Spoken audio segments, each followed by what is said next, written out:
All right. Dirty Sports episode 796 live on YouTube in 5, 4, 3. Welcome to the Dirty Sports Podcast. I am your host, Andy Ruther, coming to you live from Cincinnati, Ohio, with my co-host from Los Angeles, California, Joey No Chill Prano. Hello, Andy. Happy first Monday post 2021 NFL season. Okay, yeah, rolls off the tongue. Happy first post Monday. Red Monday, they call it. Because of the all firings? the people getting fired today. Yeah. I thought it was Black Monday. Seems racist. No, but I thought it was Black Monday for real. I don't know. I think it's Black Monday. I thought of all the bloods flowing in the streets. The decapitated heads of coaches.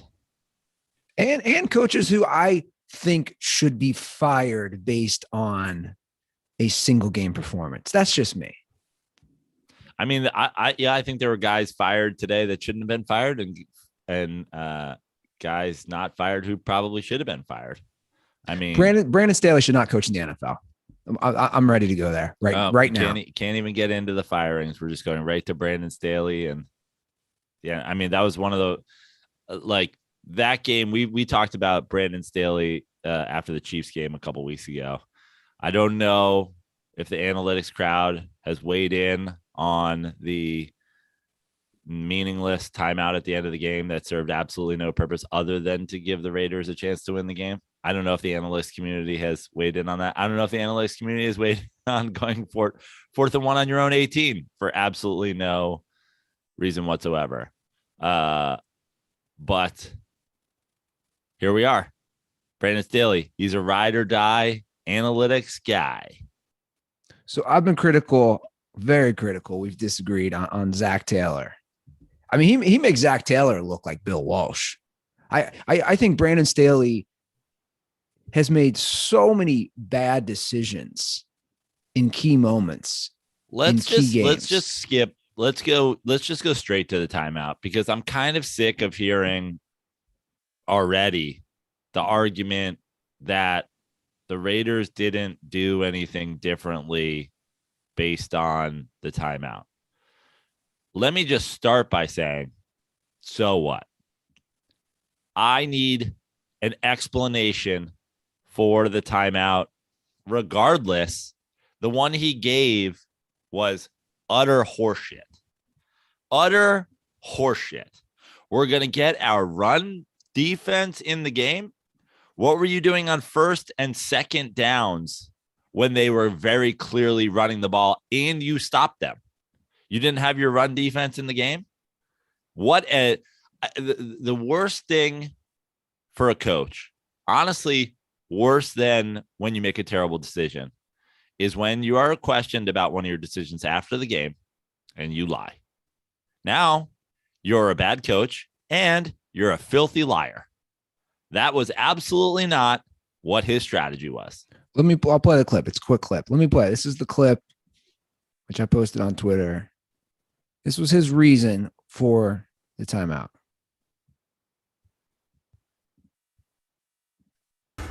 Yeah, we needed to get into the right grouping. We felt like they were going to run the ball, so we wanted to get our best 11 personnel run defense in, make that substitution so that we could, get a play where we would deepen the field goal. Derek Carr said after the game that timeout changed their mentality. Do you think that had any reason to do with them? I don't think it changed their mindset, because they were going to run the ball on the play before, and then they ran the ball the very next play. Well, they were in the shotgun the play before. We wanted to make sure that we got our run defense in there, and we obviously didn't execute well enough, but we wanted to get our premium one-back run defense in here. Okay. Horseshit.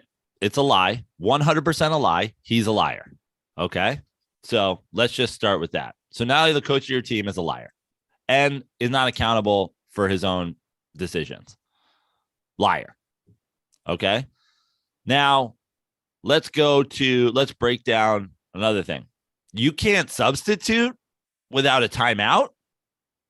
You do it all the fucking time.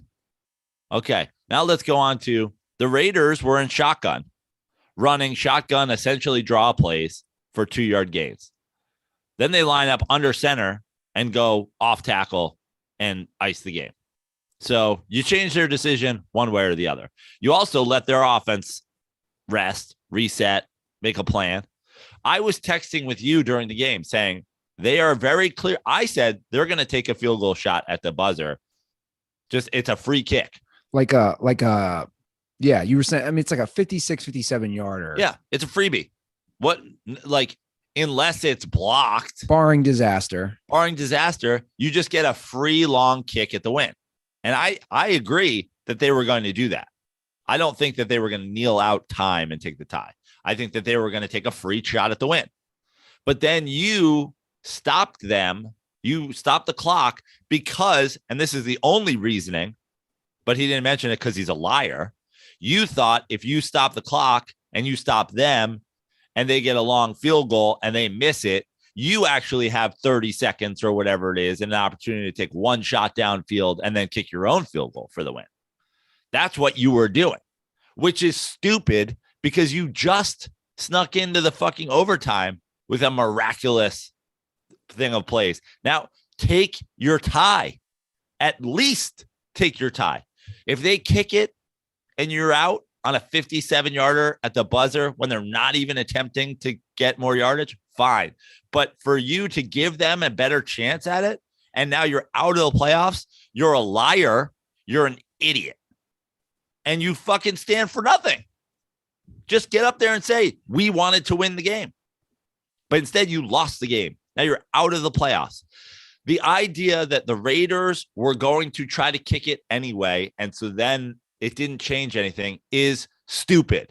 It did change something. They got under center. They made a valiant attempt to run the ball as opposed to the play that I'm always most critical of because it seems like you're giving up, being in a shotgun run formation, having your offensive lineman in pass blocking formation, and then handing off the ball to a guy with absolutely no fucking steam.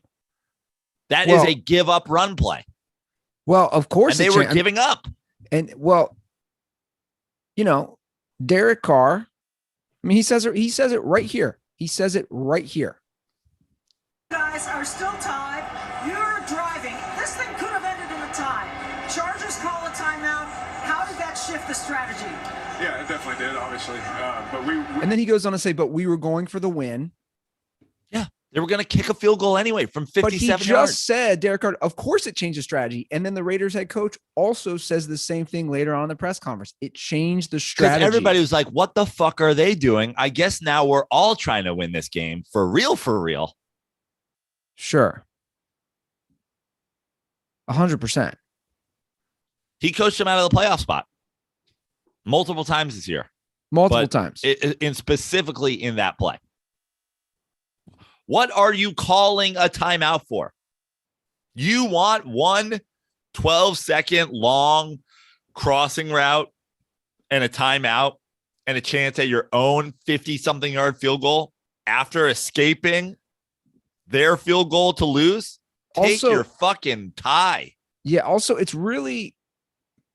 So let's play this out. Let's say he doesn't call a timeout. I think it was like 36 or 38 seconds. The Raiders run one more play.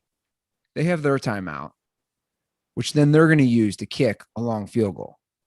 And also the difference between let's say a 54 to 56 yard field goal and a 46 yard, it's a big difference. Of course it is. The trajectory, how you kick it, the almost missed a 46 yard field goal. All those things are now Carlson was perfect. He's perfect at the stadium at Allegiant. So he's a good kicker, but it really does change everything by calling it just. And when all the things when you that call you it timeout, want, it gives everybody time to think and prepare. It gave them the time to go. Let's go under center and run it off tackle. You want chaos. If you can't see, like here's my problem with the people who are critical. If you can't see the different approach in body language in play call, in formation, in whatever, for the first 2 plays on that drive, on that run, the first 2 runs on first and second down before that, and the one on third down, then stop watching football. You're a fucking idiot. Stop watching football. They casually handed off to a guy who's protecting the ball with both hands and dancing and making sure not to lose the ball. And then on third down, and your ass. Yes. Under center, up your ass. It's a different play call because you guys called a timeout. Brandon Staley single-handedly lost that game in overtime. And also, they were staying in bounds. Like, it could not have been more obvious. Like you said, when you're watching the game, you're saying, oh, they're going for a long field goal. They have house money, so to speak. They make it, they win the game. They miss it, they're tied. Yeah. They go to the playoffs either way. And then also, if you want to do what you did, if they miss it and you then have then it's just free. You have a free chance. Cool. Free chance at a pass interference, free chance at a Hail Mary, free chance at a quick out and a long field goal. Like, you got to take your free chance. That's fine. I'm not saying then you take a knee out to win. You can try to win the game too. But the idea that you're going to fucking saved. They're not even going to try. So fuck them for not trying. We'll save the time when we'll try. Well, how'd that play? How'd that work out for you? I'll play a call. Of course, we got calls about this. I'll play a call real quick about Staley's timeout. What's up, Joe and Andy? I have a 2-part question based on the Sunday night game last night. The first one was more of a statement, but the sentiment at the end of the game that Staley's timeout was bad, I just completely disagree with. Staley called the timeout because he knew Basicchio wanted to win the game. That's just like a given. And he was trying to get a stop. Like, the Raiders lined up for a play with 38 seconds left in shotgun. They gave no evidence that they were just going to kneel it out. I don't think the timeout changed anything that the Raiders were going to do. The Raiders wanted to play Cincinnati in the first round instead of Kansas City. Like, that's just a given. And I don't think that the timeout changed the thought process for the Raiders there. So the sentiment on Twitter and stuff just doesn't make much sense to me. And then my second question is, what if the roles were switched and the Raiders, if they won the game, played Kansas City, but if they tied, they would go to Cincinnati? Do you still think they would have kicked the field goal, or would they have tied? Let me know what you guys think. Condoms are for Jason Garrett. Well, the first part of your question is it's just wrong, man. Again, we already have audio. I just played it. Derek Carr said it changed everything. They literally come out in a different formation. So what the fuck are we talking about? The Raiders head coach already says it changed everything. I agree with everybody who says they were still trying to win the game. Yeah, I'm just saying they were trying to win the game without putting them in a position to potentially lose the game.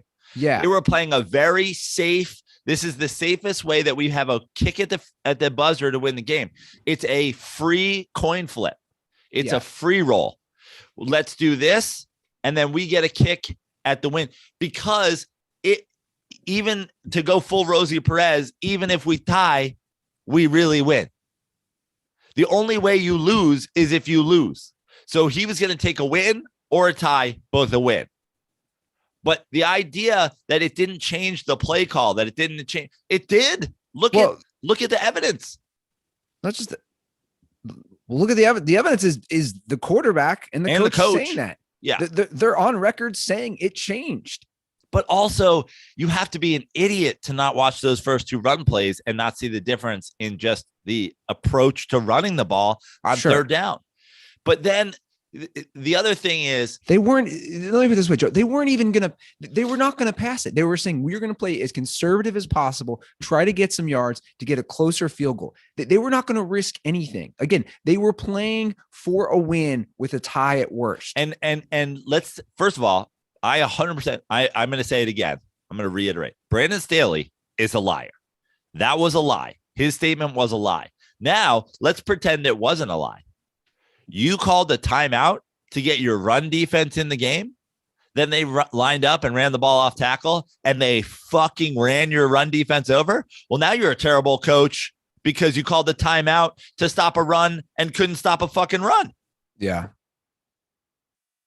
This was your special run defense, wide gapped front, just allowing guys to go fucking 13 yards off tackle. This is what you're a bad coach if you call a timeout to specifically stop a run play and you get gashed for 13 yards.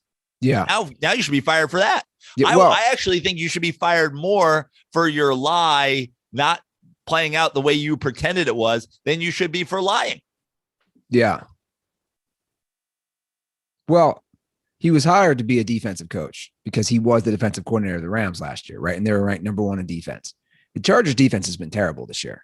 Their offense is what has won games for them in spite of his bad defense, in spite of his bad coaching. I'll be completely honest with an answer for the second part of his question.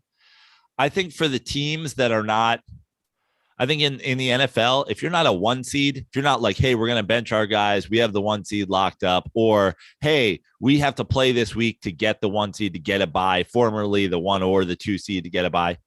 Dude, I don't think, like, honestly, if your strategy is let's avoid the Chiefs and in turn you avoid the playoffs, like anybody who's strategizing on the cusp of maybe or maybe not making the playoffs, strategizing who they want to play, they're is not thinking fucking about stupid. They're not thinking about that. They're not thinking about it. They just want to get in.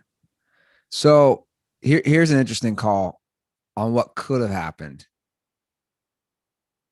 if they both decided to kneel it the whole game or in overtime.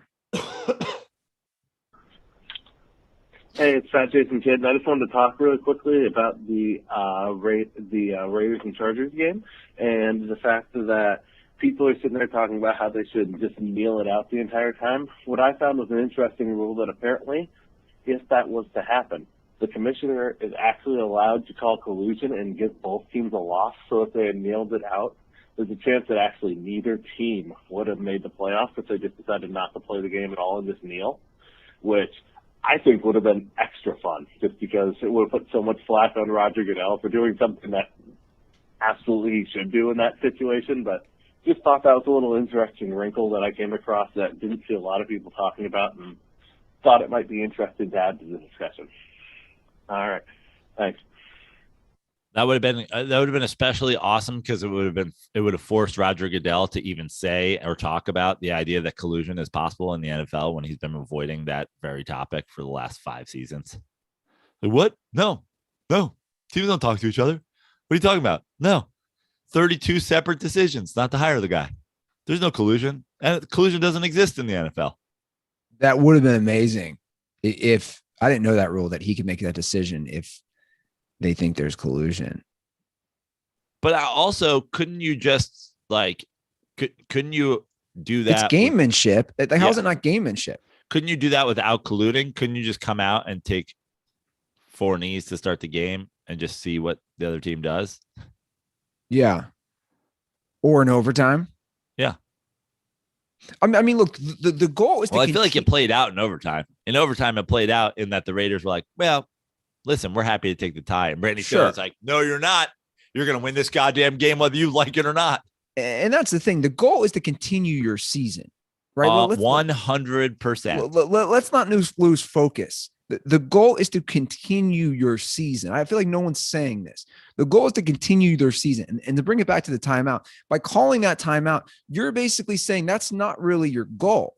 Because the goal, here's the irony. Actually, let's bring it back to the analytics. You and I have been very critical of these analytics people. And in my opinion, they've gone MIA last night on some of the calls that he's making. If you're an analytics guy, Brandon Staley, you would know the analytics tell you to not call a timeout there. Which brings me to my point. I have 5 reasons why he called the timeout. And that could be one of them. One, so I'll give you my Andy Ruther 5 reasons why he called timeout. One, his AI had a malfunction. That Brandon Staley is actually artificial intelligence. That's one of my 5 reasons. He's actually a robot, and there was a glitch in his AI because he goes for it on 4th and 1 on his own 18, down 3 on the road of a game he has to win to make the playoffs. So I think maybe there was an AI malfunction. That's my first reason he might have went for it. My second reason, he has deep ties with the Vegas mob, and he owed him a favor. Quite possibly, he calls a timeout there. He's in deep with the mob. He owes him a favor. My third reason, he secretly works for the Steelers, and we don't know about it. He's like a CIA operative within the NFL system, and he somehow has a connection to the Steelers. He secretly works for them. We don't know about it. The fourth down call, that's my third possible reason. My fourth reason, he just wanted a longer offseason. He's like, dude, I want to go back to my beach house in Los Angeles.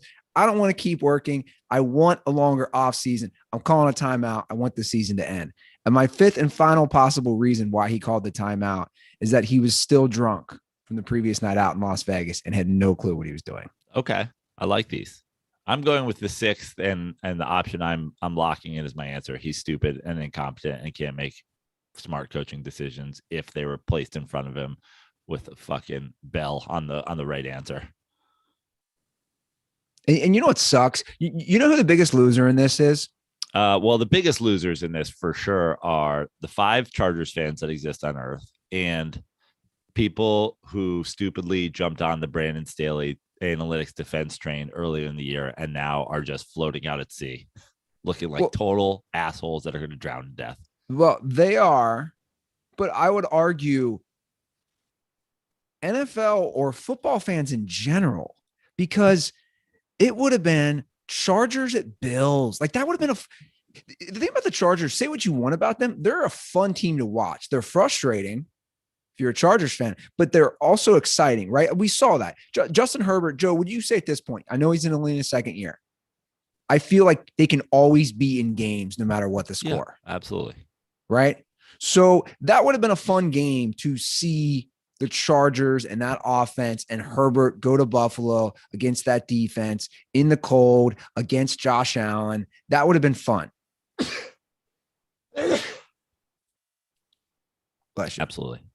You know, and I think that's the biggest loser. Instead of that, how this all plays out, you know, we don't get to see that, and we don't get to see Herbert, and we don't get to see the offense. And to me, that's the biggest loss. We get to see the Steelers butt rape. Oh, Get butt raped by the Chiefs. Absolutely disgusting. And I said how appropriate it would be. I tweeted last night how appropriate it would be to end Ben Roethlisberger's career by both teams just agreeing to not force it in. Yeah. Just, do you want to score? No. Do you want to score? No. And then just be like, cool. I'm glad that we've colluded that no means no. No one's going to force it in here in overtime. Seriously. I know. And then the Raiders went up to a hotel room to fix a television. They got there. They said the television's not broken. We're going to leave. And Brandon Staley was like, timeout. Now you can't leave. And then the Raiders were like, fine. You're forcing us to force it in. I will say this, as troubled as I've been by the Staley. And for the record, I don't know if I'm going to renew my season tickets now. I was going to. I'm not even exaggerating. I was going to renew my season tickets. I know people are like, well, Ruth, you don't even go to the games. You don't even live there. Out of principle, how can this guy be their coach? Like Joe, what is that locker room like I would honestly mean, I've been saying it the whole year. Like this team was a disappointment the entire season. And for it to end that way is almost like it's in line with how the whole season went. They left so many points on the table with terrible decisions. They ended up leaving so many games on the table. Like, just like so many of their games ended like, hey, if we just had one more point in this game, we would have won. But we left 6 on the table and now we lost. The same way, all they needed was one more win on this season and they're in the playoffs, and they left 4 on the table with terrible, terrible coaching decisions. I would argue talent-wise, both sides of the ball, not just talent and skill. I would argue you could put the Chargers head-to-head with any team in the AFC, talent-wise, because they have enough talent, all-around talent on that team. And for them to go 9-8 and not make the playoffs, that's on the coach. The fourth down decision, and then you take the ball out of Herbert's hands. You had back-to-back dives up the middle with Eckler. I just, if you're gonna, Collinsworth kept saying it, and I agreed with him. How many times are you not going to use his legs when you can use them? On that fourth down, why not do a rollout, run pass option with Herbert? He's a big guy. Utilize his strength, utilize his legs. Just disappointing across the board. But hey, we're being critical. We got to give some credit where credit's due to the Raiders and keeping it together. They had a coach fired, guy killed somebody in a drunken DUI, another guy gets a DUI, nonstop disaster and distractions. And they found a way to finish 3 wins in a row and 5-2 in their last 7 games. And they made the playoffs. The Raiders. Now, a quick sneak peek, obviously we'll do in depth on Thursday's episode. I'm not giving them much of a chance. And I am ready to almost concede the Bengals will win a playoff game because this is the game I did not want. I think it's going to be really tough. This is such an Andy Ruther bail. Like, I'm not bailing. You are bailing because here's the thing: your previous, sort of attitude toward the Bengals is, I don't care who they play. I don't care if Joe Montana gets in a time machine and takes over at quarterback for Joe Burrow and then Jerry Rice's. If Mike Brown owns this team, they can't win a playoff game. They can't. It's that it has nothing to do with their talent. It has nothing to do with their matchup. It's that this team will never, ever, ever win a playoff game. If it was them versus the little Giants, they wouldn't fucking score a point. They're the debacle of a franchise. And now you're like, well, this matchup looks pretty good for them. Well, I'm just being honest. I'm trying to be honest. I think I said this going in. So what you're saying is this Bengals team is different. What I'm saying is, say this Bengals team is different. Hold on. Let me say what I'm going to say. What I'm saying is, I have gone on record saying that's been my mantra. Let's just call it what it is. They will never win a playoff game as long as Mike Brown's alive, right? That was always my thing. Has nothing to do with the players. Has nothing to do with the coaches. It's Mike Brown matchups. Burrow's definitely different. I think he's a great quarterback. He's definitely got the it factor, which previous quarterbacks didn't have. Now the curse is still there. I'm not saying they're for sure going to win, but if you had a gun to my head, I would go with the Bengals. I was hoping they got the Patriots. I felt very confident if the Bengals had the Patriots. This is the least confident team I probably have is the Raiders. Look, I mean, better if it was the Steelers. They'd wipe the floor with the Steelers. Yeah, they already wiped the floor with them twice. I think the matchup is very good for the Raiders. And in the first game, Burrow didn't do much, but they ran the ball all over him. Now, right now, early weather predictions are mid-30s and snow Saturday. I don't know who that helps more. Probably the team that plays outside. Yes, I'd assume the team that plays outside, mid-30s and snow. So, look, the 31-year drought could end. I can eat my words. I could lose whatever it is, $600 or $700 that I owed out to people. I've been getting really aggressive. And, we'll see. We'll see it play out. But I think last night was the Raiders Super Bowl. And good for them for keeping it together. This will be Derek Carr's first ever playoff start. This will be Burrow's first playoff start, of course. And it should be a fun game. But yeah, I like watching both these teams. It'll be fun. I have no rooting interest in it whatsoever. I'm a low key, medium Raiders fan, but I'll just be watching that to watch it. And it's like, let's go. I also kind of love, seeing this different Bengals team rake you over the coals. That's nice. Early spread 6. What do you feel about that? I think that's right on spread wise. I think it'll be a 1-score game. I don't see any team rolling over. As good as much as I think the Bengals are better, more talented, and playing a home game, I don't see them rolling. But at the same time, yeah, I think that's about right. And I think the Bengals probably win. Yeah. Well, we're in a new year, Joe, and that game stressed me out last night. I didn't like it. I'm stressing me out that I might lose some money. But luckily, I can hop on my Talkspace app and I can talk to a licensed therapist to help me deal with this. And I think a lot of the players or a lot of the players on the Chargers could get some help from the Talkspace app because they're stuck with their coach and that could not be good for their mental health. We can only assume that a lot of these guys might need somebody to talk to after Brandon Staley's debacle of a coaching decision after decision last night. So, guys, whether you are dealing with anxiety, depression, self-doubt, or anything else, Talkspace will match you with a licensed therapist who can give you support whenever you need, 24/7. That's what's great. It's easy to set up these meetings. You can do it via video. You can do calls, and you can send messages 24/7 and get replies throughout the day. So if you have not ever spoken with anybody, I can't recommend this enough.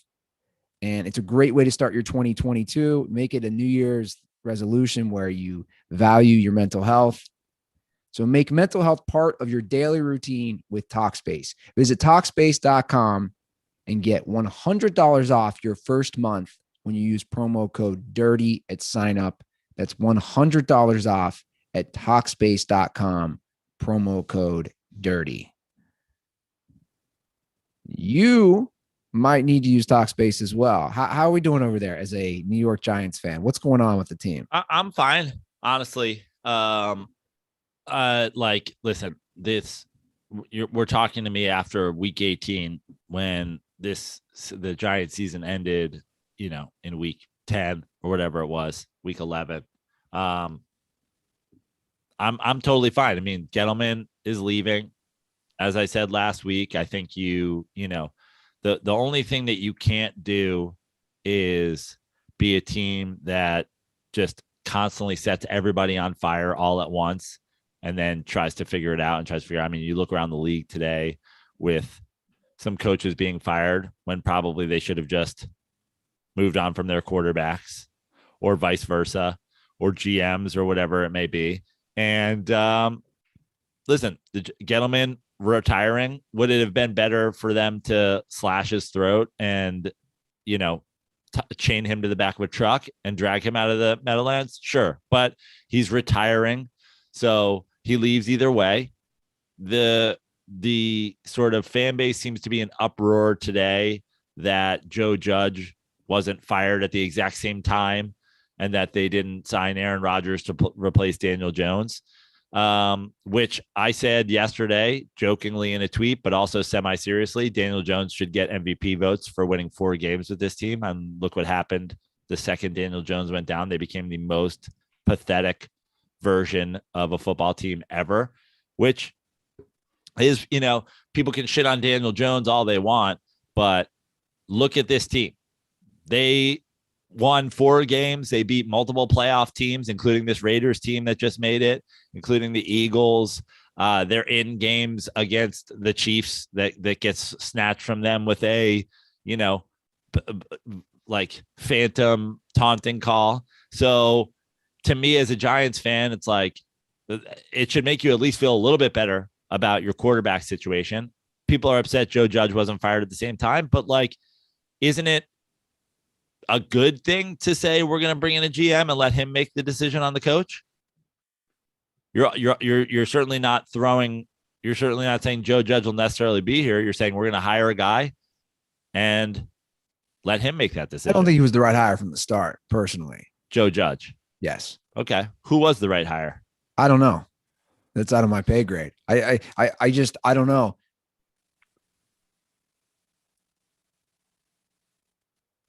The irony is a coach that I really like who was just fired is available. In Flores. I mean, the Brian Flores firing is this, but is listen, absurd. That's what I just said about, shameful for franchises like the Dolphins and the Vikings not to just send their GM or their owner or whoever that they didn't fire out there and just say, we fucked up. We never should have drafted Tua. the only reason we won games is because we have a defensive head coach who has put together a good defense. It's shameful for the Vikings not to say we fucked up. We never should have given Kirk Cousins that money. We made it to the NFC Championship game without a fucking quarterback that anybody's ever heard of because we played defense, because we ran the ball, because Mike Zimmer is a good coach. We fucked up. The idea, like you talk about Giants fans being upset that like the idea that Kirk Cousins is a Viking right now. He's just like out there getting money. Fucking, it's in his Twitter bio. He'll mention it at church on Sunday. Quarterback of the fucking Vikings, and Mike Zimmer's gone. Dude, you guys, sometimes you just need to eat a plate of shit. You fucked up. You fucked up your quarterback situation. Why should a good man fall for that? Why should Flores have to take a fall for that? Why should Zimmer have to take a fall for that? Yeah. Somebody in the what you call Mean Girls chat put this out. This is a great share. This is from 2 weeks before Kirk Cousins was signed by the Vikings.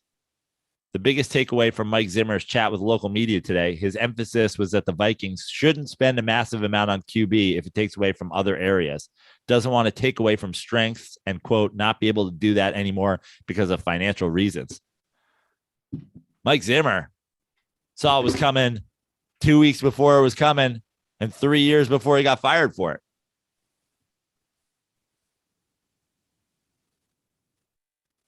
Yeah, I like Zimmer. I think it's tough when you have back-to-back seasons where you don't make the playoffs, and obviously a lot of those close games you can argue is on the head coach. They lost a ton of close games. But I also see your points, and I think he was a good coach overall. I mean, the Dolphins won 7 games in a row at one point. That's what I'm saying. To me, the Dolphin situation is mind-boggling because when you start 1-7 and then you win 7 of your last 8, that literally is the definition of a good coach. When things get tough, and not just tough, awful. You started 1-7. If you could turn it around that drastically within the season, that's because of coaching. That's because you did something different. You made adjustments or you motivated your players. That is the definition of a good coach. They're committed to a bad quarterback situation down there. So in the long run, this is good for him. I hope the Dolphins suck for years. I like Flores. I think that they probably will. I hope they suck for years for this decision. It's a terrible decision. He overall had a winning record in 3 years. He was in the same division against the Patriots. He's the only Bill Belichick former coach with a winning record against Belichick. He's 4-2 in 6 meetings. The only one ever with the winning record against his former coach. Belichick has dominated his former assistants. So to the Miami Dolphins owner, and I forget his name, you're an idiot. This was solely your decision. And they're going to go pursue Deshaun Watson. Why don't you just keep your coach and then pursue Deshaun Watson? Right. 100%. Because your coach wasn't the problem. No. You know you have a player problem and you're addressing it. So why don't you let your coach be your coach then? Yeah. Now, the Vic Fangio fire in Denver, I don't mind that. Another situation, though, where, like, I hate to say it, it's the big 3. It's the GM, it's the quarterback, it's the coach. If one of them is fully incompetent, it's hard to win. It's still possible, but it's hard. If 2 of them are incompetent, it's impossible. Yeah, I agree. You have never had a quarterback in Denver since Peyton Manning retired.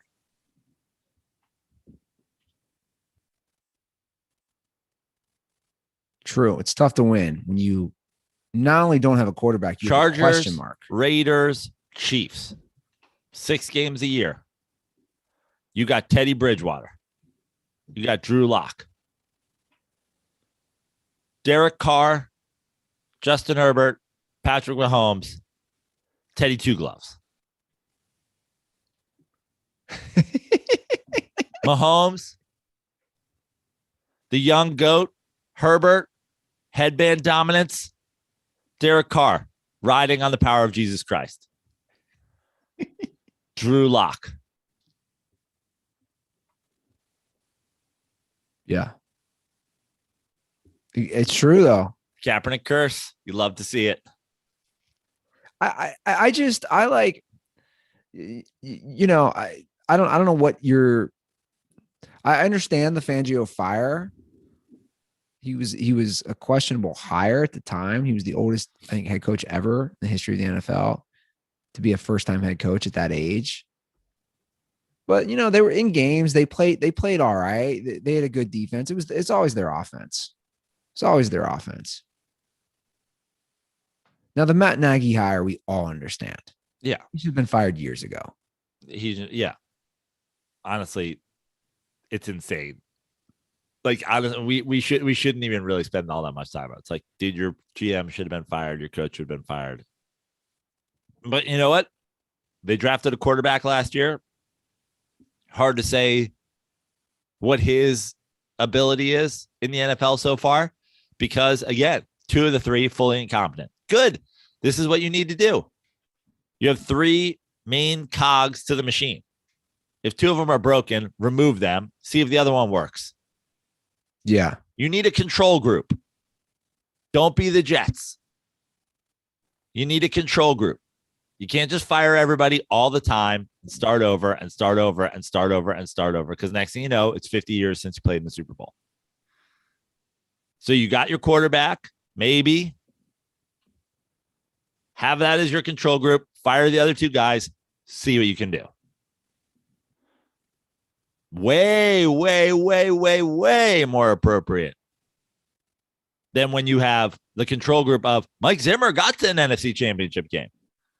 Didn't need a quarterback. But we'll keep Cousins and see what we can put around him. Honestly, it's becoming harder and harder for me to hate anybody in the league more than I hate Kirk Cousins.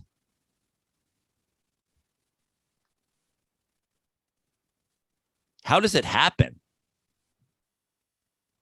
How does like, is this Jesus freak stuff? Like, how do you even convince people that you're not worth like sending out in a garbage truck? They were in the NFC Championship game with Case Keenum the fucking year before you got there. Since you arrived, you won a single playoff game on an egregious missed offensive pass interference, and then missed the playoffs twice.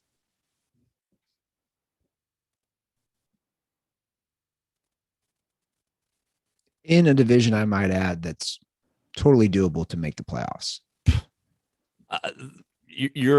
We just talked about that AFC West. You get free games against the Lions, the Bears, free games against the Bears.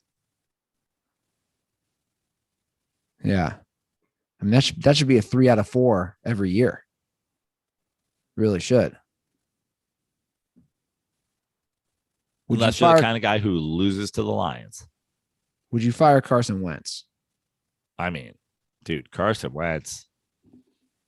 That game. I mean, what percentage of that loss you put on Carson Wentz? It was tough. It was tough to watch, and I had the whole game on. I'd put a lot on him. That's what made the tie last night possible. Yeah. Everybody's like, oh, if that happens, but it won't, because, I mean, the Colts aren't losing to the Jaguars. Colts got their shit pushed in by the Jaguars. They were never in the game. You know, I put a lot on Frank Reich too. Yeah. Have your team prepared. You start, you know, you're 9-6, you lose 3 in a row. To me, you know, it's the reverse what I was saying about Brian Flores. When you win 7 in a row, when you start poorly. Now, the Colts started poorly too, and then they went on a hot streak, but then they ended poorly. They were never in, they were mentally checked out of that game the minute it started. Yep. The Jags drove right down, scored. They were out of that game mentally. They were out of that game at home last week against the Raiders. They were checked out. That's on coaching.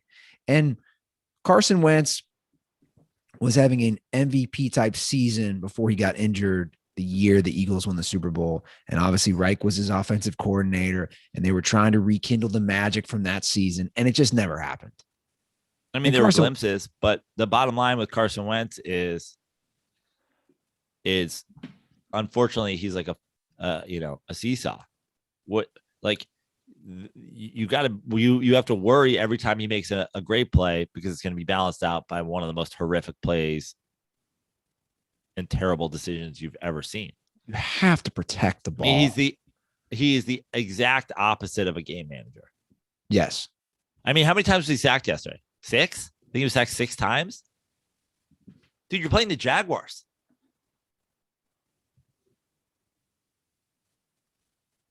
Six times, an interception. He was sacked 6 times, interception, and he lost the fumble.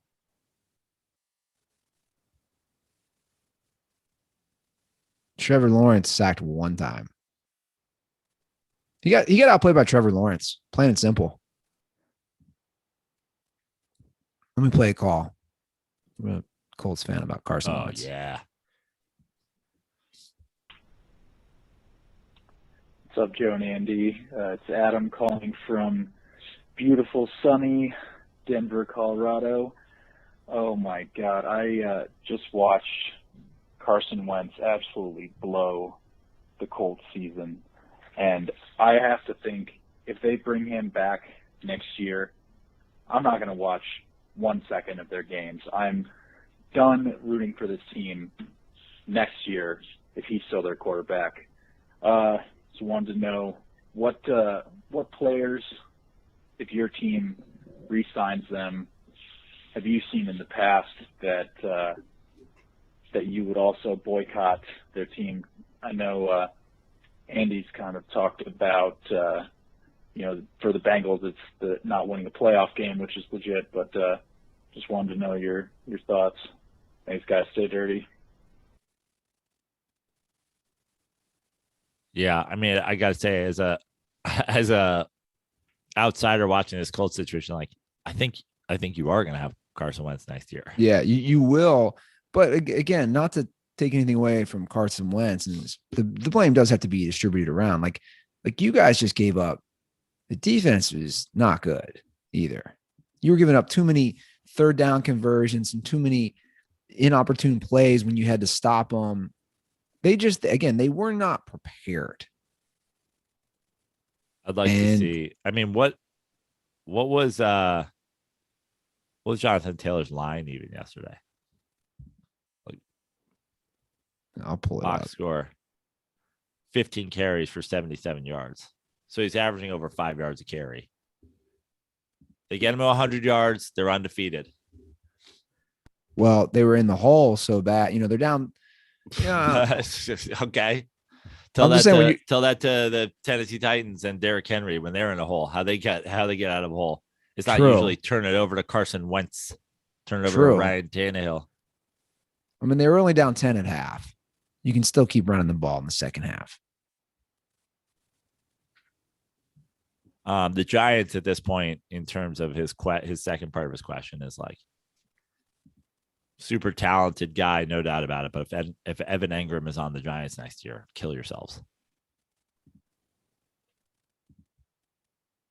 He'll go on and he'll, break tight end receiving records with like the Chiefs or something like that. But get him the fuck off my football team.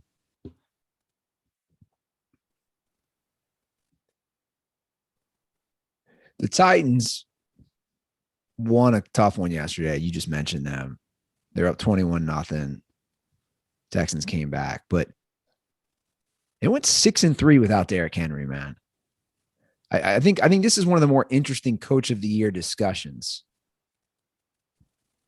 I mean, that's a hell of a 9-game stretch without your star player.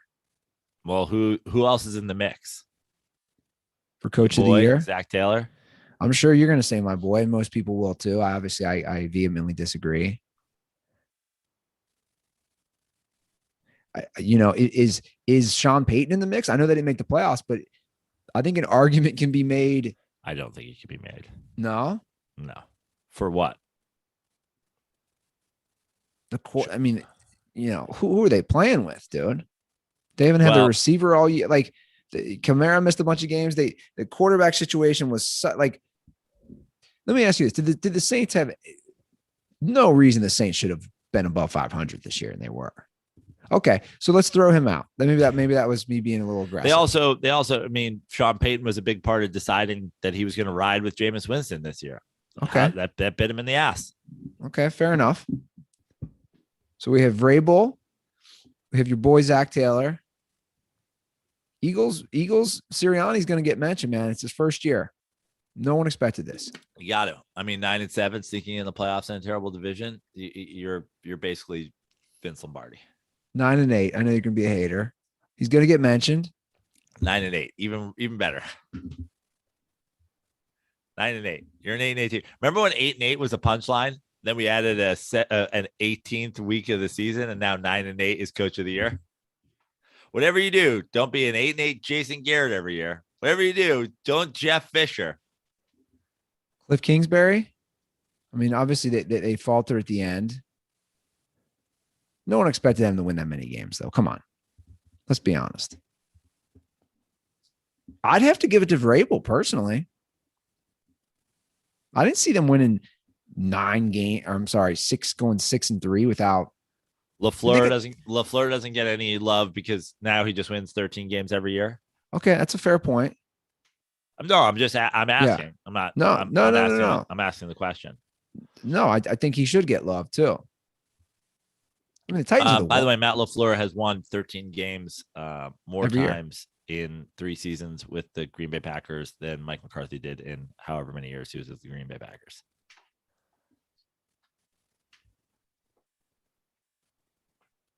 McCarthy won 13 games once and 15 games once. Otherwise, he never won 13 games. It's a good stat line right there. It's a good stat line. Good luck to Dallas in their home playoff game.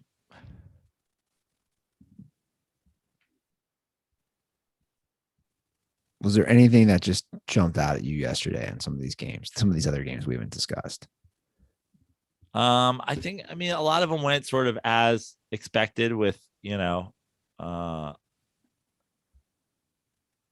I think the Browns, Chiefs Broncos was a closer game that I think a lot of people expected. Browns Bengals was a punted game. Packers Lions was a punted game. Vikings 31-17. I mean, like the epitome of exactly everything I said. Of course, Kirk Cousins is going to come out and throw 3 touchdowns when there's absolutely nothing on the line except his coach's job. So now him and his super church and his unvaccinated ass will stick around. And Mike Zimmer, who took his team way farther than Kirk Cousins has taken any team that he's ever played for at any level of football, gets fired on his behalf. I mean, Steelers, Ravens. I think both of us predicted. We didn't understand the Ravens line. Everything. I mean, Niners, Rams, I guess, is like the only game left to talk about. I mean, Dolphins, Patriots was surprising, but we've all said like this just seemed this is a thing with. I'm starting to think it's Bill Belichick that goes out to South Beach when the Patriots go to fucking Miami. Because this is now crossing generations of players. Yeah, they always struggle. They don't fucking show up. This guy's deep sea fishing every single time he goes to Miami. Yeah, he's looking for marlins. Yeah. Otherwise, I guess the Niners Rams game is the only thing. Yeah, let's talk about that. I mean, Matthew Stafford, he makes some bad throws, man. This is it. I mean, this is what it's all been about, right? All the Matthew Stafford haters have said Matthew Stafford can't win a playoff game. The Matthew Stafford truthers, I guess that's what I would consider myself, is no one who ever plays for Detroit wins a playoff game. But this is it now, right? Hosting a division team that you saw twice during the regular season in SoFi for a playoff game. I mean, who do you like in that game? I want to say I like the Rams. I mean, they're the better team, it comes down to him for me. It's like which Stafford's going to show up. I mean, listen to these. Listen to 4 these. point Los Angeles Rams favorites right now on a Monday night playoff game. So listen to these stretches, though, Joe. Like I said, it's Dr. Jekyll and Mr. Hyde. He had a 3-game stretch in the middle of the year where he throws 5 interceptions, and now he's in the middle of a 4-game stretch where he's thrown 8. You know what I'm saying? So like I feel like he's either really good and efficient, or it's like, dude, that you just underthrew that last throw. You just to Beckham, you just underthrew it. Yep. Like I'm not, I don't think there's any way around that. It's a bad pass, in my opinion.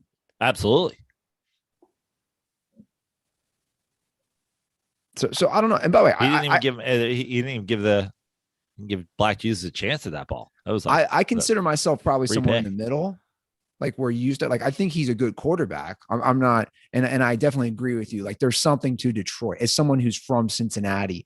This bad stink of a franchise just wandering hopelessly lost in the wilderness. Like that's a real thing for a professional sports team. If you just don't win in the playoffs, that's a real thing.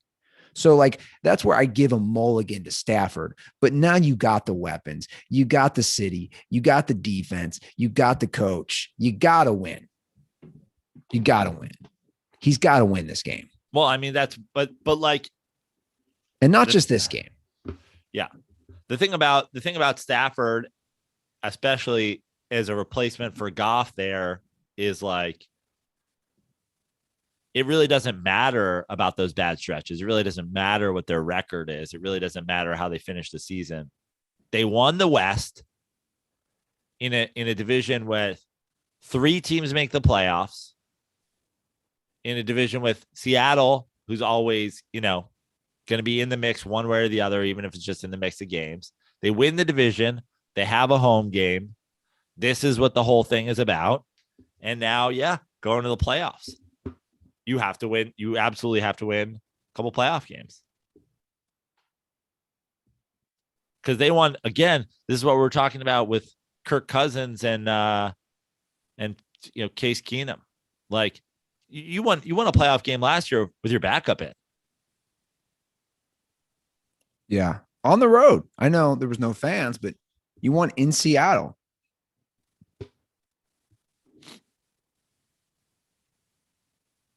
I feel like he is one of the few.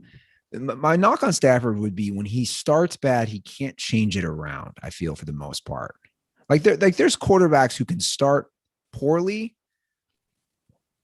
and can right the ship throughout the game. I feel like that's difficult for him to do. And to be honest, I don't know what to expect. Now, what about on the flip side of that game? What about the Niners? Did the Niners show you something? What, like, not to get ahead of ourselves, but did the Niners show you something in terms of having a chance against the Cowboys this week? 100%. 100%. You don't, the Cowboys scoring 51 points or whatever doesn't make you fear this Cowboys team? In fact, the way the Niners came back in that game after being down big, I like momentum. I think it's real, especially defensively. I think right now I put my money on the Niners. Like the Niners play team football. The Niners just have to go out and run the ball down the Cowboys' throat. Yeah. And I'll be Deebo rooting for the Samuel Niners at this point. Unbelievable. Dude. Guy's throwing touchdowns. I mean, everybody feared Deebo and Friday. Like this is Deebo 2.0, man. I like the Niners right now. I like the Niners. This Cowboys team reminds me of so many of these teams, right? The last 5 or 6 years where like they're good enough to win 10, 11, 12 games, but do they have it enough to do a playoff run? I don't think they do. No, I don't either. Who do you like in that game? I like the Niners. Yeah. I like the Niners. I like the Bucks to kick the shit out of the Eagles. I think the Rams Arizona game is for sure interesting. You know, a first playoff game for Kingsbury and Murray. So that's the thing to me that's always interesting, right? Because playoffs are such a different animal. So it'll be exciting. You got a first playoff game for Murray, for Joe Burrow, for Derek Carr, for Mac Jones. Have some Odell Beckham Monday Night Football playoff bets. Oh, I'll be ready for that. About to own a Jersey Mike's franchise when I'm done with you. Yeah. What if your Jersey Mike's only did Mike's way? I'm okay with that. I'll pull off the onions. Yeah, I'm not a fan of the onions either. Onions got to be cooked for me. Agreed. Who are these people who like cold onions, especially cold onions on a salad? Oh, cold no raw way. Onions. Oh, disgusting. Well, Joe, we had a good back and forth battle, but I did manage to get a W on you. Yeah. Came back. It was like the Dolphin season. Just dug myself too big of a hole early on. Bad start of the season for me. You know, the tough thing about Pick'em for me every year is like it's tied closely, but not like exactly the same as, you know, my gambling week. It's tough because to open this season, I was actually doing really well gambling while I was like losing ground on you. Just the games I didn't fucking have a clue on just seemed like I lost every one of them for the first 8 weeks. So while you're, you know, going to a gender studies class or whatever, at some point in there, I have to mix in an IKEA. I'm going to try to get this IKEA trip. I was just talking about this yesterday as I saw my fate, you know, closing in on me. I'm going to try to get this IKEA trip done reasonably soon. But what I would say is I'm not doing it in any sort of a COVID hot peak. Oh, nor would I want that. Otherwise, I'll try to get it done ASAP. Because honestly, it's giving me stress just thinking about having it on the horizon. So I'd like to get it done sooner rather than later. But I'm not going to a cesspool of human garbage while Omicron raves. Well, is there anything, was there anything that was kind of symbolic that it basically ended by a completely meaningless late Cincinnati Bengals backdoor cover that I took the Bengals? Well, it was so my morning looked good for a minute there. Oh yeah. It looked like the Giants were locked up since before the game started. That was reckless on my part. They're trotting out Jake Fromm and Mike Glennon and whoever. So I think Jake from State Farm took a few snaps too. The thing is, I think it was, so I got the first game. What do we have? 9 different picks or 8 different picks? 8 different picks. I got the first game in the Chiefs game. So you cut it to 3. If I had just come out of it 2-1, or sorry, like 4-1 in the morning games or 3-1 in the morning games, I would have been right in the mix. But the minute it snapped back to, even if it was even, I was basically done for.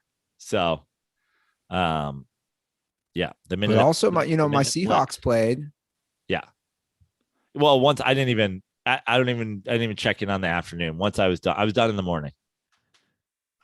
Well, I thought when the Bengals were losing 14-0, I had that game on as well. I mean, I had like all the games on, but their backup, Brandon Allen, was getting absolutely lit up. I mean, destroyed. And I was like, no way. They're down 2 touchdowns, and they got a Case Keenum fumble return, which cut it to 14-7.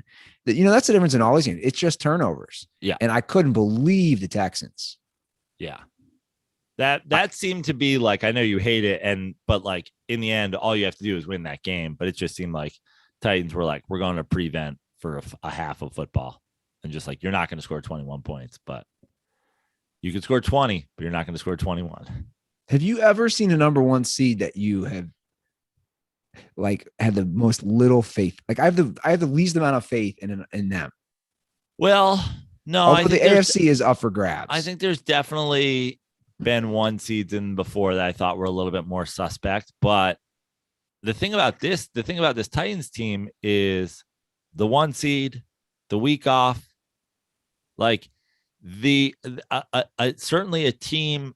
I feel like some teams, when you're going good and especially when you're a high powered passing offense or whatever, maybe you don't want the week off. This team, I feel like a week off suits them very well. And if they get Derrick Henry back, it's a game changer. Now, who they play will be the interesting. But also, matchup. Coming back, you come off a broken foot. How healthy are you? There's a lot of variables. I mean, if every team if the favorite in every game wins, they would have Cincinnati. I know the Bengals are going to go into the Super Bowl. It's just going to just take a dagger and just twist it in my heart. I mean, I think we can all agree that the Steelers have no chance against the Chiefs, correct? None. Patriots Bills could go either way, I guess. So you could have a Belichick Vrabel second round game. But if Buffalo wins, you get Cincinnati going to Tennessee. Provided, of course, they don't lose to the Raiders, which you have already said they're not going to do. I didn't say that. This Bengals team is different. Don't. Jesus. This Bengals team is different. What I've said is I like the Bengals' chances. I said that before this started. I mean, I've been saying this for weeks on text exchanges of people that I've bet with. I said, I do not like my chances. I said that going into last week if the Bengals get the Raiders. And I could not believe. That's why I was so upset last night. That was part of the reason. I was like, fucking Staley. Well, one. If they had tied, then it would have been Chiefs, Raiders, Chargers. It would have been Bengals, Patriots. Right. I would have really liked my chances with Belichick because they have also a great secondary against Taylor and Burrow. I would have liked that, especially if this weather plays out, 35 degrees and snow. Come on. But now you got Derek Carr and Jesus on your side. Well, the Bengals' weakness is their run defense.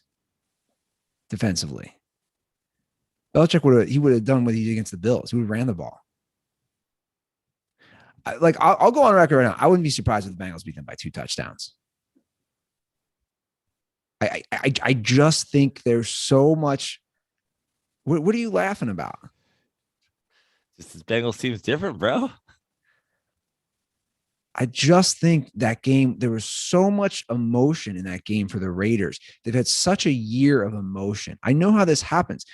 You see this time and time in sports where you ride on such a high and then it's almost over when it shouldn't be over. Or maybe I'm wrong. Or maybe the Raiders reel off a few wins. Who fucking knows? All I know is I don't have faith in the Raiders. I just don't. Why did Aaron Rodgers play any of that game? Did we figure that out? Has that ever been decided? Why did he play any of that game if then they were going to take him out and just lose it with Jordan Love? Yeah, I don't know. I was shocked too. I was like, why is he in that game? Dude, Aaron Rodgers' look. Can we talk about his look for a minute?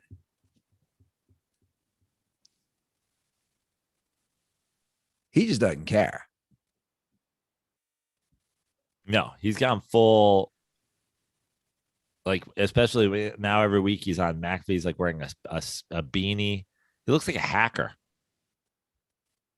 Looks like a hacker from a 90s movie. Again, like a 90s blockbuster movie where he's playing a hacker and you're like, hackers aren't usually this good looking. And they're like, but look at him. He's got long hair. And it's kind of like he's wearing it under a beanie. He's wearing a black t-shirt with a long sleeve t-shirt underneath it. Are the Manning brothers doing that playoff game? Because that one's on Monday Night Football. I don't know. That would be glorious, wouldn't it be? That would be amazing. I mean, the Manning curse is really going to be put to the test with a bye week But I guess Rodgers technically lost yesterday. He played. He did. That's a good point. That's a good point. He played and he lost. Manning Cast curse is Ruther's curse running fucking scared right now. Ruther curse is like, bro, I'm about to will a fucking Bengals playoff win. So don't even fucking come out with your Manning curse. I do the unthinkable. You know what, Bengals fans? Again, I'm not planning on it, but you better hope curse turns the Bengals franchise around. You better just hope James Odell's career in Los Angeles. Bengals fans better just hope I don't show up to Paul Brown Stadium. 0-5 the Bengals are in games I've attended over a 16-year span. 0-5. Because if I show up, Bengals fans, in my Raiders gear, the Raiders, I just show up in that Yo Fool t-shirt that we have for Dirty Sports. That's another thing. There's not going to be many Raiders fans. Do you think there'll be Raiders fans at a game in Cincinnati? Yeah. It's from the joke I do about the back window of the car. Like, you kick open the kitchen door of an Applebee's in Youngstown, Ohio. There will be a guy in a Bo Jackson jersey in there. Yo, fool. We lost Coach Madden this year, man. It's a tough year. It's our year, though. Going to the fucking game in Cincinnati next week. Fucking Raiders. I have not cared less about a college football championship game in my entire life. I heard in Cincinnati they just eat chilies, just eat them, just eating them just off the stem. No, they eat chili, dog. They eat chili. Yeah, that's what I said. They eat chilies. I heard they just eat bowls of chilies. These white boys are crazy. What I was trying to say was I don't even know how much of the game I'm watching tonight. That's how little I care at this point about college football. Oh, you're right. I was like, there's no money in that game. I know. We do have a couple calls on that, and you know, to be fair, I'll play people who are going to counter you and I. We they trickled in. Okay. 310-359-8365. I'm excited to hear them because I want to know what kind of lunacy exists out there. I want to know the reasoning. I want to know how you people exist still. And it's OG dirtballs who've left them. Good. So it's Smith and CT.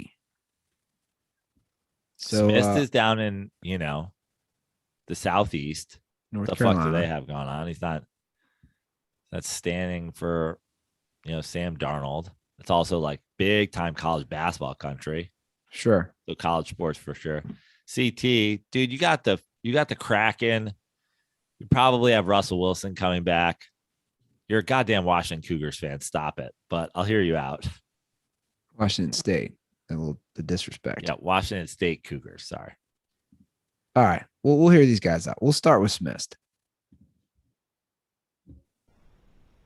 What's up, boys? I know you guys talked a little college football today, being the national championship game between Georgia and Alabama. I know Joe and Andy, you guys not huge college football fans, and talked about a playoff in the 1A level. Joe, knowing that the 1AA and other playoffs, 16 teams, top 8 teams get buys, and you move on such and such. But I think you guys both know that the NCAA has nothing to do with and does not sanction any of the bowl games, nor does the college football playoff. Is it a good idea to have a playoff at the 1A level? Yes, but I think that there'd be problems not just with scheduling, because they'd want to incorporate it inside the bowl system, but also how would the money be handed out when teams leagues would want more and more and more money. Plus, the other thing being the biggest problem being the can't talk today. The difference between the top programs and number 16. It's not like the NCAA basketball tournament where a 1 and a 16 eventually, happened with UMBC.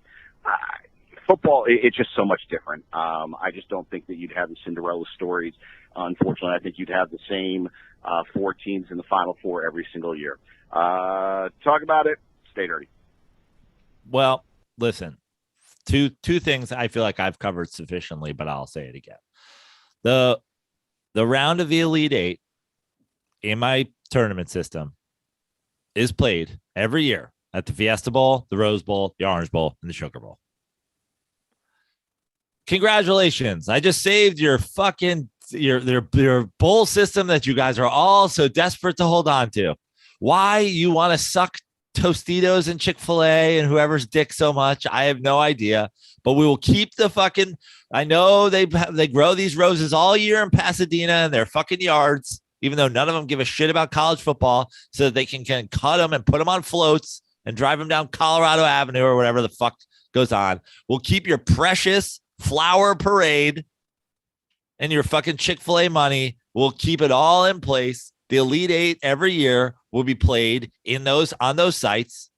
You can have a rotating place where the fucking championship game is the same way it is this year. You can have a rotating place of the Final Four, whatever, and then use the shitty other bowl games, the Sugar and the Peach and the Holiday and the whatever for the fucking games before that. So keep your goddamn bowl system in place. But they already. That's what I'm confused when he said they already do that. They've already rotated when they instituted 4 teams.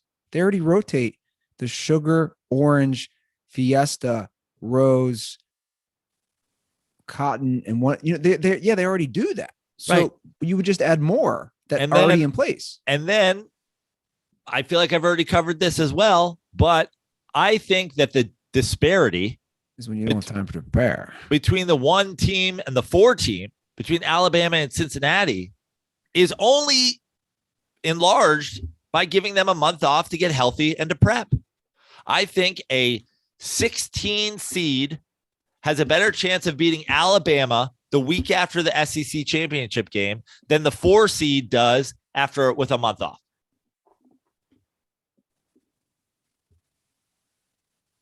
And I know they're not professional, but you see it time and time again in the NFL. I mean, yeah, when you don't have time to prepare, anything's possible. Okay, so that was his. Also, you got to play more games. Guys get hurt. Guys get yeah, it's true. All kinds of shit happens. All right, and this is CT defending, or at least giving his viewpoint of why he enjoys it. Gentlemen, CT, formerly from Seattle, lifelong Seattle Kraken fan, calling in, talking about sports shows. Can't believe you didn't mention probably the best of all time, Kenny Powers, Eastbound and Down.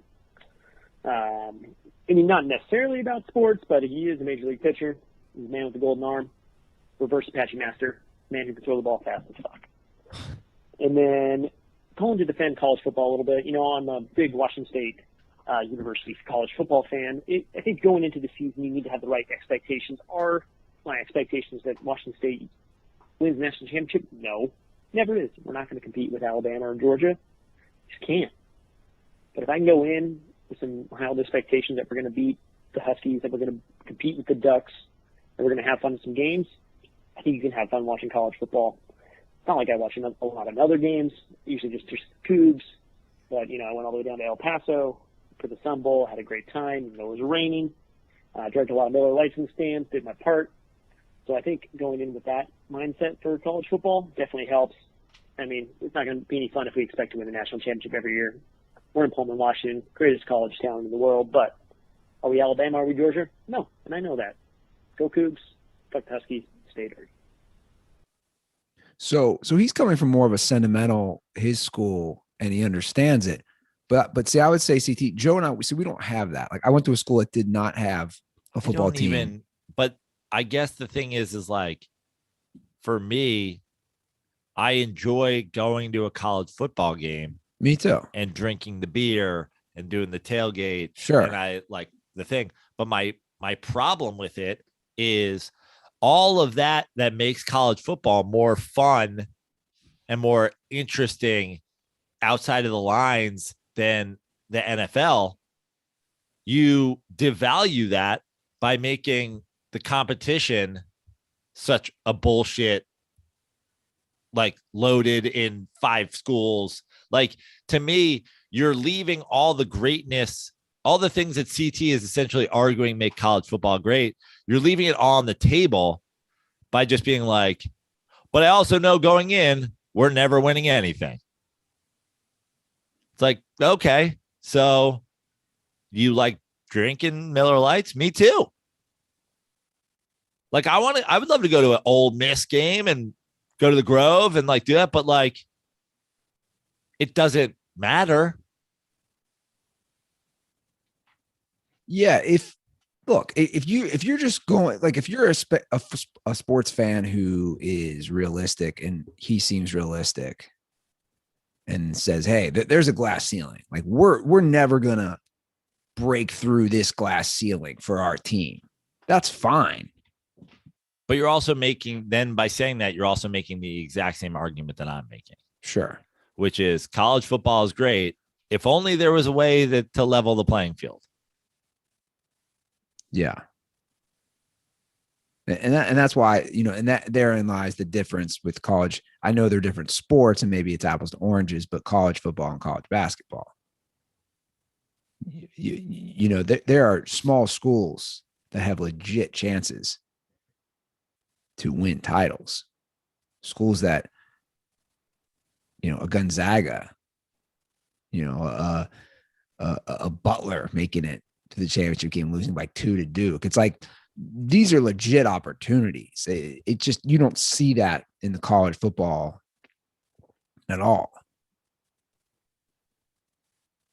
But for me, as someone who didn't go to a school that even had a football team, it just, when I invest my time and energy into something, I like it to be what I would deem fair and equal when it comes to sports. And when it's not fair and equal, like, I'm just burnt out. That's why I said going into tonight's game, I'm just like, I mean, Major League Baseball isn't fair and equal, but True. we're still talking about it having, it proving year in and year out that if you build smart, you can still compete. Yeah. In college football, with the system in place, you absolutely cannot compete. Your best hope is getting the shit kicked out of you in a playoff game against Alabama when they have a month off. Yeah.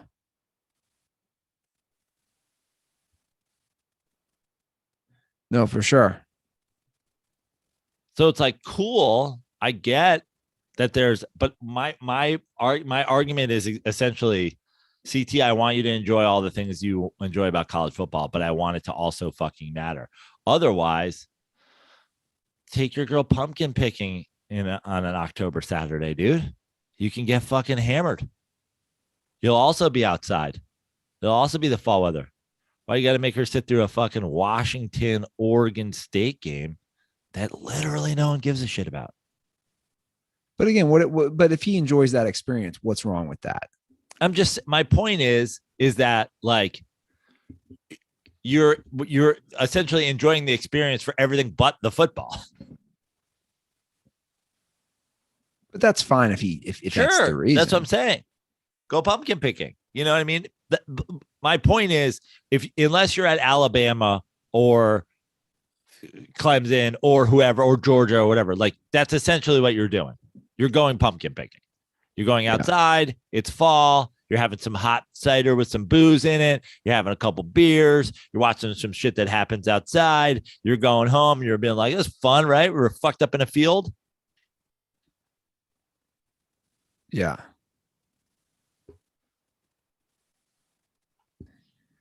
Yeah. I don't know, man. Just, during tonight's game, it'd be like, I guess the NFL equivalent would be like, I mean, they're just one game removed and they're playing each other again for the title. I mean, just think about that.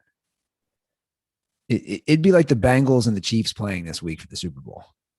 Like, wait, they just played a fun game. What? They're already in the Super Bowl? Like, this is not fun to me. 310-359-8365 is the hotline. So give us a ring. Also, I will keep sending out koozies to anyone that leaves a podcast review. If you leave it on Apple, please leave your Twitter or Instagram handle, or on Spotify, just send me a tweet or send a DM to @TheDirtySports or @AndyRuther, and I'll get koozies out that way. Live show wise, guys, I just want to reiterate, because I had somebody reach out to me saying they were going to come to my show in Santa Cruz, that my Bay Area trip that was supposed to be a few weeks from now has been COVID canceled. They have canceled Sketchfest in San Francisco and have pushed it into early next year. So there will be a Sketchfest. It'll be in early 2023. See you there. I therefore had to cancel my show at the Crow's Nest in Santa Cruz. I replaced the show that night. I'll be doing 2 shows with Eddie Ift down at the Irvine Improv. Eddie is recording his set, I believe, for an album or a special of some sort. So he's going to be doing 2 shows. I'll be down there on the 22nd. It is official. The last weekend in January for you dirtballs, you snowballs, you dirtballs north of the border. I will be at House of Comedy in Vancouver, headlining Thursday the 27th, Friday the 28th, Saturday the 29th, and Sunday the 30th. House of Comedy, BC. I believe it's in New Westminster, which is basically in Vancouver somewhere. So, dirtballs, snowballs, if you're in the Vancouver area, slide in my DMs. I want to know what kind of dirtballs we got up there. I want to hang with some dirtballs, see some things in Vancouver I've never been. The Couve, as Lachlan Patterson refers to it. I'll be up there. And then in February, I'll be joining Eddie Ift for some shows in Chicago and Milwaukee. All these dates and more on my website, joeprano.com/shows, or just follow me on all social media at Joe Prano, except for Twitter, where I'm Fix for Life, because I post a lot about my shows there. So check it out. All righty. Well, that is our show. Playoffs are here. It's a fun time to be a sports fan, and we'll be back on Thursday. You guys have a great start to your week. And as always, stay